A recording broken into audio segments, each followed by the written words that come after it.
The Tale of Mr. Todd by Beatrix Potter. I have made many books about well-behaved people. Now for a change I am going to make a story about two disagreeable people called Tommy Brock and Mr. Todd. Nobody could call Mr. Todd nice. The rabbits could not bear him. They could smell him half a mile off. He was of a wandering habit, and he had foxy whiskers. They never knew where he would be next. One day he was living in a stick house in the coppice, causing terror to the family of old Mr. Benjamin Bouncer. Next day he moved into a pollard willow near the lake, frightening the wild ducks and the water rats. In winter and early spring he might generally be found in an earth, amongst the rocks, at the top of Bull Banks, under Oatmeal Crag. He had half a dozen houses, but he was seldom at home. The houses were not always empty when Mr. Todd moved out, because sometimes Tommy Brock moved in, without asking leave. Tommy Brock was a short, bristly, fat, waddling person with a grin. He grinned all over his face. He was not nice in his habits. He ate wasp nests and frogs and worms, and he waddled about by moonlight digging things up. His clothes were very dirty, and as he slept in the daytime he always went to bed in his boots. And the bed which he generally went to bed in was generally Mr. Todd's. Now Tommy Brock did occasionally eat rabbit pie, but it was only the very young ones occasionally, when other food was really scarce. He was friendly with old Mr. Bouncer. They agreed in disliking the wicked otters and Mr. Todd. They often talked over that painful subject. Old Mr. Bouncer was stricken in years. He sat in the spring sunshine outside the burrow in a muffler, smoking a pipe of rabbit tobacco. He lived with his son Benjamin Bunny and his daughter-in-law Flopsy, who had a young family. Old Mr. Bouncer was in charge of the family that afternoon, because Benjamin and Flopsy had gone out. The little rabbit babies were just old enough to open their blue eyes and kick. They lay in a fluffy bed of rabbit wool and hay, in a shallow burrow separate from the main rabbit hole. To tell the truth, old Mr. Bouncer had forgotten them. He sat in the sun and conversed cordially with Tommy Brock, who was passing through the wood with a sack and a little spud which he used for digging, and some mole traps. He complained bitterly about the scarcity of pheasant eggs, and accused Mr. Todd of poaching them. And the otters had cleared off all the frogs while he was asleep in winter. I have not had a good square meal for a fortnight. I am living on pig nuts. I shall have to turn vegetarian and eat my own tail, said Tommy Brock. It was not much of a joke, but it tickled old Mr. Bouncer because Tommy Brock was so fat and stumpy and grinning. So old Mr. Bouncer laughed and pressed Tommy Brock to come inside and taste a slice of seed cake and a glass of my daughter Flopsy's cowslip wine. Tommy Brock squeezed himself into the rabbit hole with alacrity. Then old Mr. Bouncer smoked another pipe and gave Tommy Brock a cabbage-leaf cigar, which was so very strong that it made Tommy Brock grin more than ever, and the smoke filled the burrow. Old Mr. Bouncer coughed and laughed, and Tommy Brock puffed and grinned, and Mr. Bouncer laughed and coughed and shut his eyes because of the cabbage smoke. When Benjamin and Flopsy came back, old Mr. Bouncer woke up. Tommy Brock and all the young rabbit babies had disappeared.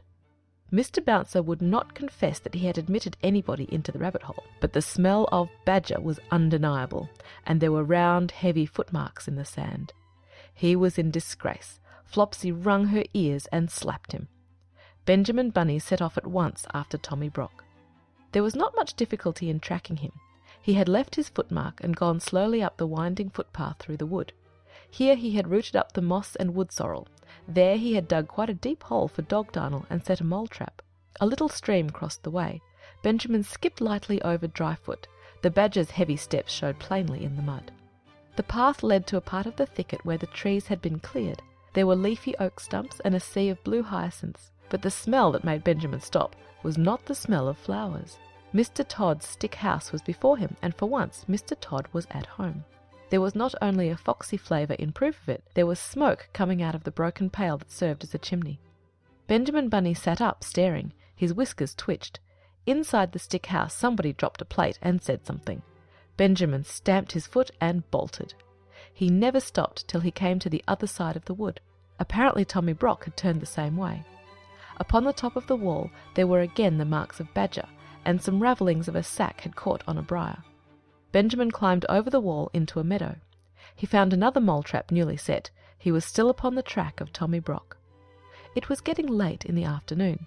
Other rabbits were coming out to enjoy the evening air. One of them, in a blue coat by himself, was busily hunting for dandelions. "Cousin Peter! Peter Rabbit! Peter Rabbit!" shouted Benjamin Bunny. The blue-coated rabbit sat up with pricked ears. "Whatever is the matter, Cousin Benjamin? Is it a cat or John Stoat Ferret?" "No, no, no! He's bagged my family! Tommy Brock, in a sack! Have you seen him?" "Tommy Brock? How many, Cousin Benjamin?" "7, Cousin Peter, and all of them twins! Did he come this way? Please tell me, quick!" "Yes, yes, not 10 minutes since. He said they were caterpillars. I did think they were kicking rather hard for caterpillars." Which way has he gone, Cousin Peter?" "He had a sack with something live in it. I watched him set a mole trap.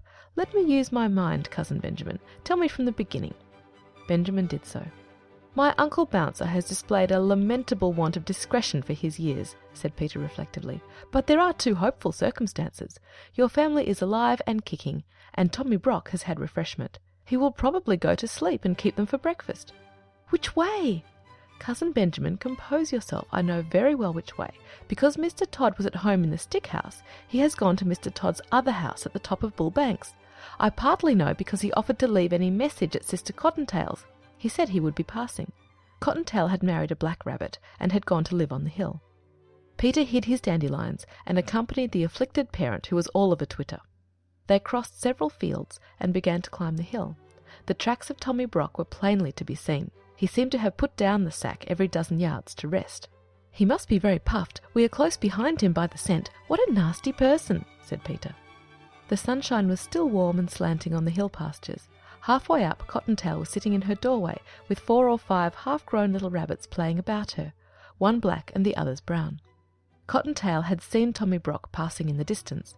Asked whether her husband was at home, she replied that Tommy Brock had rested twice while she watched him. He had nodded and pointed to the sack, and seemed doubled up with laughing. "Come away, Peter, he will be cooking them. Come quicker," said Benjamin Bunny. They climbed up and up. "He was at home. I saw his black ears peeping out of the hole. They live too near the rocks to quarrel with their neighbours. Come on, Cousin Benjamin." When they came near the wood at the top of Bull Banks, they went cautiously. The trees grew amongst heaped-up rocks, and there, beneath a crag, Mr. Todd had made one of his homes. It was at the top of a steep bank. The rocks and bushes overhung it. The rabbits crept up carefully, listening and peeping. This house was something between a cave, a prison, and a tumble-down pigsty. There was a strong door which was shut and locked. The setting sun made the window panes glow like red flame, but the kitchen fire was not alight. It was neatly laid with dry sticks, as the rabbits could see when they peeped through the window. Benjamin sighed with relief. But there were preparations upon the kitchen table which made him shudder. There was an immense empty pie dish of blue willow pattern, and a large carving knife and fork, and a chopper. At the other end of the table was a partly unfolded tablecloth, a plate, a tumbler, a knife and fork, salt cellar, mustard, and a chair. In short, preparations for one person's supper. No person was to be seen, and no young rabbits. The kitchen was empty and silent. The clock had run down. Peter and Benjamin flattened their noses against the window and stared into the dusk. Then they scrambled round the rocks to the other side of the house. It was damp and smelly and overgrown with thorns and briars. The rabbits shivered in their shoes. "Oh, my poor rabbit babies, what a dreadful place! I shall never see them again," sighed Benjamin. They crept up to the bedroom window. It was closed and bolted like the kitchen, but there were signs that this window had recently been open. The cobwebs were disturbed, and there were fresh dirty footmarks upon the window-sill. The room inside was so dark that at first they could make out nothing, but they could hear a noise, a slow, deep, regular snoring grunt, and as their eyes became accustomed to the darkness, they perceived that somebody was asleep on Mr. Todd's bed, curled up under the blanket. "He has gone to bed in his boots," whispered Peter. Benjamin, who was all of a twitter, pulled Peter off the window-sill. Tommy Brock's snores continued, grunty and regular, from Mr. Todd's bed. Nothing could be seen of the young family. The sun had set. An owl began to hoot in the wood. There were many unpleasant things lying about that had much better have been buried. Rabbit bones and skulls, and chicken legs, and other horrors. It was a shocking place, and very dark. They went back to the front of the house, and tried in every way to move the bolt of the kitchen window. They tried to push up a rusty nail between the window sashes, but it was of no use, especially without a light. They sat side by side outside the window, whispering and listening. In half an hour the moon rose over the wood. It shone full and clear and cold upon the house amongst the rocks, and in at the kitchen window. But alas, no little rabbit babies were to be seen. The moonbeams twinkled on the carving knife and the pie dish, and made a path of brightness across the dirty floor. The light showed a little door in a wall beside the kitchen fireplace, a little iron door belonging to a brick oven of that old-fashioned sort that used to be heated with faggots of wood. And presently, at the same moment, Peter and Benjamin noticed that whenever they shook the window, the little door opposite shook in answer. The young family were alive, shut up in the oven! Benjamin was so excited that it was a mercy he did not awake Tommy Brock, whose snores continued solemnly in Mr. Todd's bed. But there really was not very much comfort in the discovery. They could not open the window, and although the young family was alive, the little rabbits were quite incapable of letting themselves out. They were not old enough to crawl. After much whispering, Peter and Benjamin decided to dig a tunnel. They began to burrow a yard or two lower down the bank. They hoped that they might be able to work between the large stones under the house. The kitchen floor was so dirty it was impossible to say whether it was made of earth or flags. They dug and dug for hours. They could not tunnel straight on account of the stones, but by the end of the night they were under the kitchen floor. Benjamin was on his back, scratching upwards. Peter's claws were worn down. He was outside the tunnel, shuffling sand away.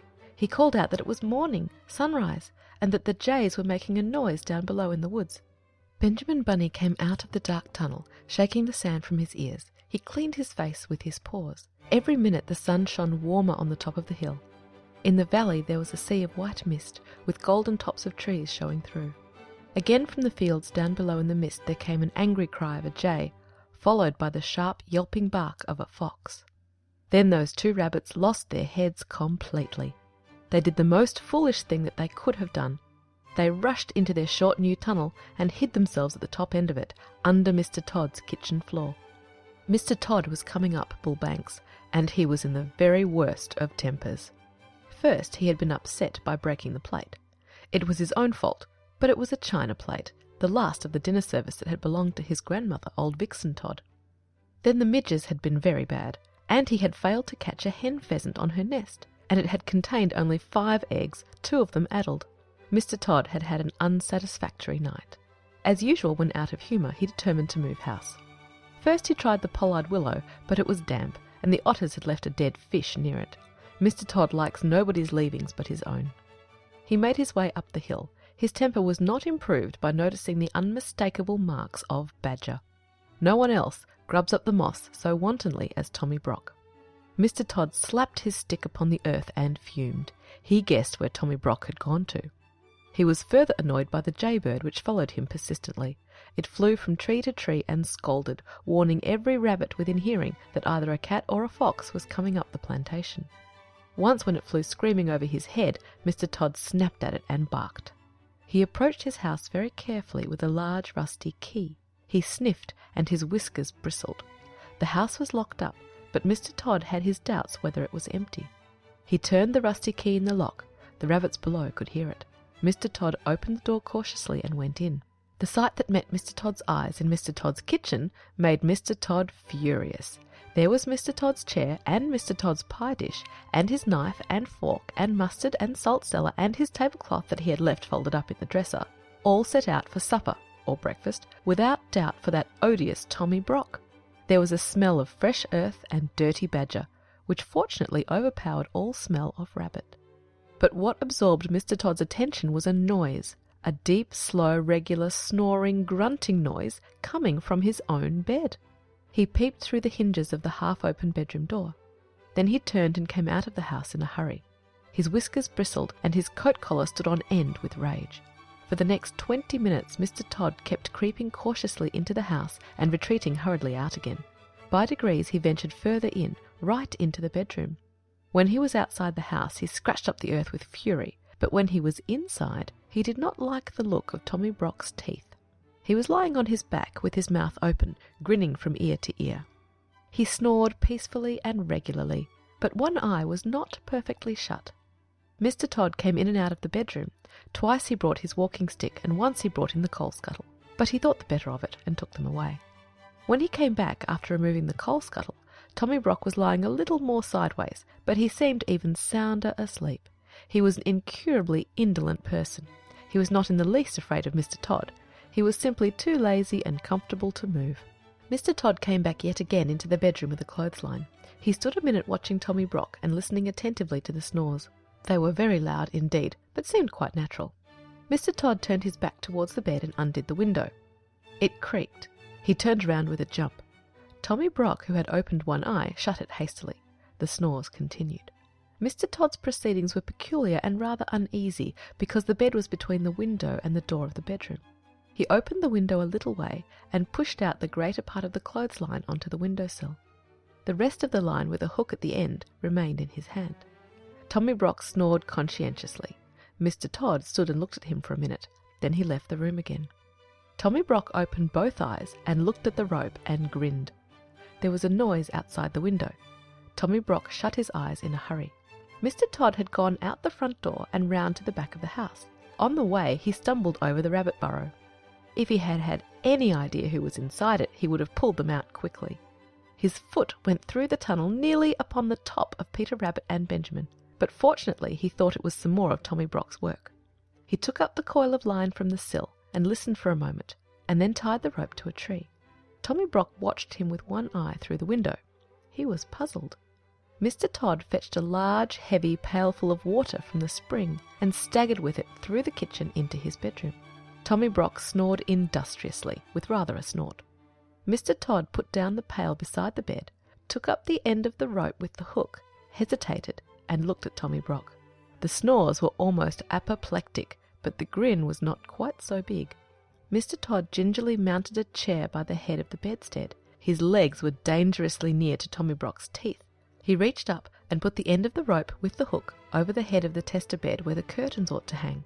Mr. Todd's curtains were folded up and put away, owing to the house being unoccupied. So was the counterpane. Tommy Brock was covered with a blanket only. Mr. Todd, standing on the unsteady chair, looked down upon him attentively. He really was a first-prize sound sleeper. It seemed as though nothing would wake him, not even the flapping rope across the bed. Mr. Todd descended safely from the chair and endeavoured to get up again with the pail of water. He intended to hang it from the hook, dangling over the head of Tommy Brock, in order to make a sort of shower bath worked by a string through the window. But naturally being a thin-legged person, though vindictive and sandy-whiskered, he was quite unable to lift the heavy weight to the level of the hook and rope. He very nearly overbalanced himself. The snores became more and more apoplectic. One of Tommy Brock's hind legs twitched under the blanket, but still he slept on peacefully.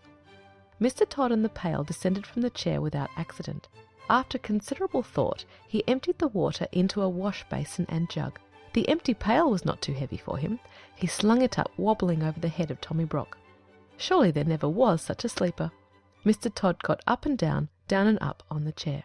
As he could not lift the whole pailful at once, he fetched a milk jug and ladled quarts of water into the pail by degrees. The pail got fuller and fuller and swung like a pendulum. Occasionally a drop splashed over, but still Tommy Brock snored regularly and never moved, except one eye. At last Mr. Todd's preparations were complete. The pail was full of water, the rope was tightly strained over the top of the bed and across the window-sill to the tree outside. "It will make a great mess in my bedroom, but I could never sleep in that bed again without a spring cleaning of some sort," said Mr. Todd. Mr. Todd took a last look at the badger and softly left the room. He went out of the house, shutting the front door. The rabbits heard his footsteps over the tunnel. He ran round behind the house, intending to undo the rope in order to let fall the pailful of water upon Tommy Brock. "I will wake him up with an unpleasant surprise," said Mr. Todd. The moment he had gone, Tommy Brock got up in a hurry. He rolled Mr. Todd's dressing-gown into a bundle, put it into the bed beneath the pail of water instead of himself, and left the room also, grinning immensely. He went into the kitchen, lighted the fire, and boiled the kettle. For the moment he did not trouble himself to cook the baby rabbits. When Mr. Todd got to the tree, he found that the weight and strain had dragged the knot so tight that it was past untying. He was obliged to gnaw it with his teeth. He chewed and gnawed for more than 20 minutes. At last the rope gave way with such a sudden jerk that it nearly pulled his teeth out, and quite knocked him over backwards. Inside the house there was a great crash and splash, and the noise of a pail rolling over and over. But no screams. Mr. Todd was mystified. He sat quite still and listened attentively. Then he peeped in at the window. The water was dripping from the bed. The pail had rolled into a corner. In the middle of the bed, under the blanket, was a wet, flattened something, much dinged in the middle where the pail had caught it, as it were, across the tummy. Its head was covered by the wet blanket, and it was not snoring any longer. There was nothing stirring, and no sound except the drip, drop, drop, drip of water trickling from the mattress. Mr. Todd watched it for half an hour. His eyes glistened. Then he cut a caper, and became so bold that he even tapped at the window, but the bundle never moved. Yes, there was no doubt about it. It had turned out even better than he had planned.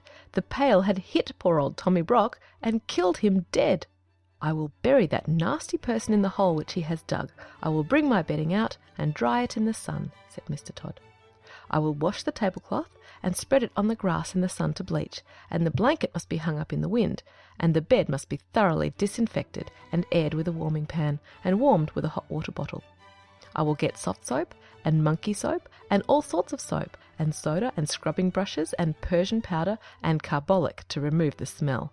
I must have a disinfecting. Perhaps I may have to burn sulphur." He hurried round the house to get a shovel from the kitchen. "First I will arrange a hole, then I will drag out that person in the blanket." He opened the door. Tommy Brock was sitting at Mr. Todd's kitchen table, pouring out tea from Mr. Todd's teapot into Mr. Todd's teacup. He was quite dry himself and grinning, and he threw the cup of scalding tea all over Mr. Todd. Then Mr. Todd rushed upon Tommy Brock, and Tommy Brock grappled with Mr. Todd amongst the broken crockery, and there was a terrific battle all over the kitchen. To the rabbits underneath, it sounded as if the floor would give way at each crash of falling furniture. They crept out of their tunnel and hung about amongst the rocks and bushes, listening anxiously. Inside the house the racket was fearful. The rabbit babies in the oven woke up trembling. Perhaps it was fortunate they were shut up inside. Everything was upset except the kitchen table, and everything was broken except the mantelpiece and the kitchen fender.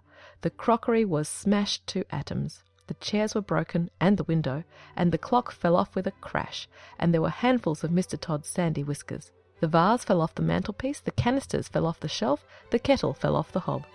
Tommy Brock put his foot in a jar of raspberry jam, and the boiling water out of the kettle fell upon the tail of Mr. Todd.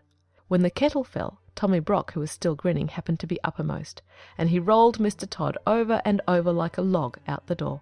Then the snarling and worrying went on outside, and they rolled over the bank and downhill, bumping over the rocks. There will never be any love lost between Tommy Brock and Mr. Todd. As soon as the coast was clear, Peter Rabbit and Benjamin Bunny came out of the bushes. "Now for it! Run in, Cousin Benjamin! Run in and get them while I watch the door!" But Benjamin was frightened. Oh, they are coming back! No, they are not! Yes, they are! What dreadful bad language! I think they have fallen down the stone quarry. Still Benjamin hesitated, and Peter kept pushing him. "Be quick, it's all right. Shut the oven door, Cousin Benjamin, so that he won't miss them." Decidedly there were lively doings in Mr. Todd's kitchen. At home in the rabbit hole things had not been quite comfortable. After quarrelling at supper, Flopsy and old Mr. Bouncer had passed a sleepless night, and quarrelled again at breakfast. Old Mr. Bouncer could no longer deny that he had invited company into the rabbit hole, but he refused to reply to the questions and reproaches of Flopsy. The day passed heavily. Old Mr. Bouncer, very sulky, was huddled up in a corner, barricaded with a chair. Flopsy had taken away his pipe and hidden the tobacco. She had been having a complete turn-out and spring cleaning to relieve her feelings. She had just finished. Old Mr. Bouncer, behind his chair, was wondering anxiously what she would do next. In Mr. Todd's kitchen, amongst the wreckage, Benjamin Bunny picked his way to the oven nervously through a thick cloud of dust. He opened the oven door, felt inside, and found something warm and wriggling. He lifted it out carefully and rejoined Peter Rabbit. "I've got them! Can we get away? Shall we hide, Cousin Peter?" Peter pricked his ears. Distant sounds of fighting still echoed in the wood.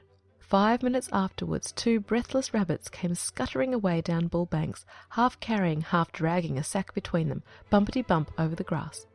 They reached home safely and burst into the rabbit hole.